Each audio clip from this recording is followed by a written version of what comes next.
Bonjour à tous, on va se retrouver pour une nouvelle vidéo sur Threads 2.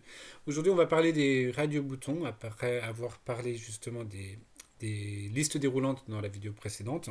Et on va voir que l'adaptation est très rapide pour les radio-boutons. Et du coup, on va s'intéresser également au S2.if qui permet de faire de l'affichage conditionnel dans des JSP. Donc on reprend l'exemple précédent, notre fil rouge depuis toute la série de vidéos, et on s'intéresse aujourd'hui aux radio-boutons. Donc on va déjà changer le texte rapidement car ce n'est plus du ongoing, mais c'est bel et bien quelque chose que nous sommes en train de faire. Donc ici, c'est plus à venir. Bon, c'est un détail, hein, on est bien d'accord. Mais hop.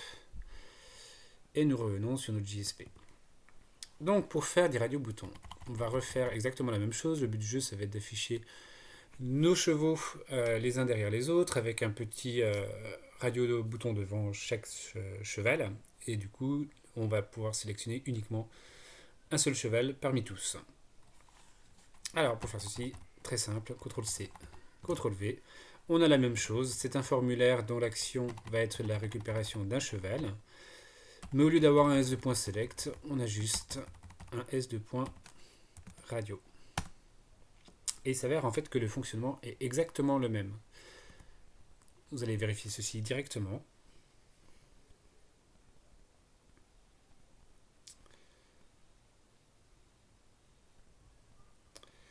Et voilà.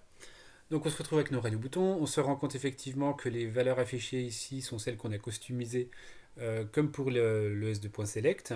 Et quand on va choisir une des valeurs ici, ça va être en réalité l'identifiant qui sera sélectionné. Si on affiche le code source de la page, on se rend compte qu'effectivement, pour chacun des types radio, ils ont le même identifiant, sauf que la valeur ici sera 0 si on prend le premier Jolly Jumper, elle sera 1 si on prend Petit Tonnerre. Très bien. Maintenant, ce qu'on peut améliorer un peu dans cette page JSP, c'est qu'effectivement, on a un souci quand la liste des chevaux est vide. Effectivement, si vous prenez l'action accueil, donc encore une fois, hein, pour s'afficher, les radio-boutons ont besoin d'une liste non vide, enfin, ont besoin d'une liste en tous les cas, une collection de chevaux qui doit s'appeler justement chevaux et qui est ici récupérable à partir de l'action accueil grâce à get chevaux. Maintenant, imaginons que, en réalité, on n'a plus un cheval dans notre écurie, dirons-nous. Que va-t-il se passer? En réalité, il ne va pas se passer grand-chose, si ce n'est qu'on va se retrouver avec une liste déroulante un peu vide, comme on va le constater. Voilà. On a une liste déroulante un peu vide et quelque part on a un texte ici qui pointe dans le vide. Donc c'est un peu gênant. En plus, il peut arriver des trucs pas terribles si on commence à cliquer sur ce mythe à ce niveau-là.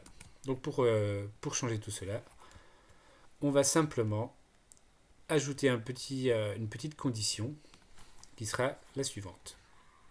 On va faire un s2.if et on doit écrire le test qui nous dit je n'afficherai le select uniquement si cette condition est validée. Alors pour cette condition, quelle est-elle? Ben, c'est simplement le fait d'écrire que chevaux.size est supérieur à 0.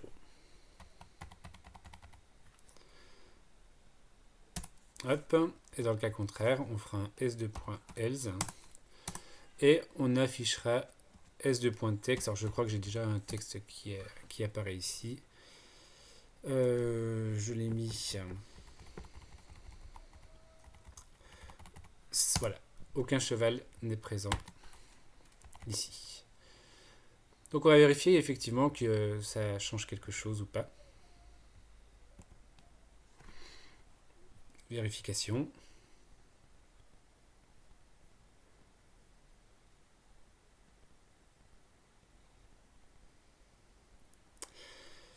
Donc on se rend compte effectivement que dans ce cas précis, on a affiché le message aucun cheval n'est présent dans le système. Essayons de revalider de nouveau, remettre les chevaux. tel que c'est censé l'être. Hop, on relance.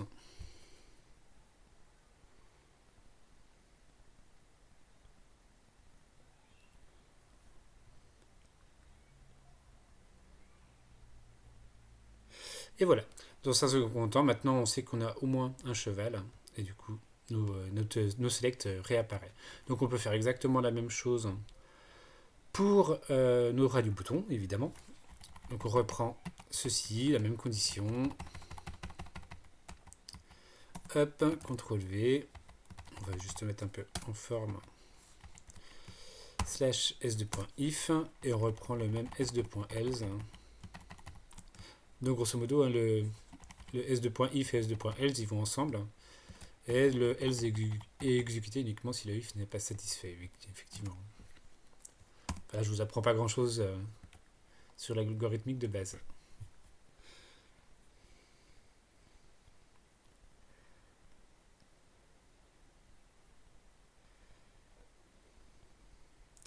Donc là, nos deux composants ici contenant des choses apparaissent. Et si effectivement je supprime les individus, ils devraient tous les deux disparaître et laisser place à un message d'information. Vérification.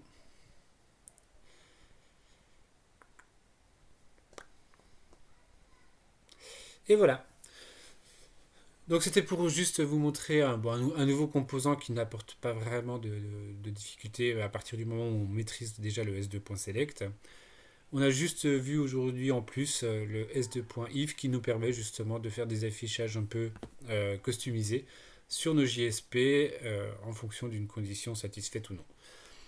A bientôt pour une vidéo un peu complète, parce que là pour le coup, à partir d'aujourd'hui, enfin de cette vidéo-là, on a vu quasiment tout ce dont on a besoin pour faire une application qui tient la route et qui peut être un peu complexe.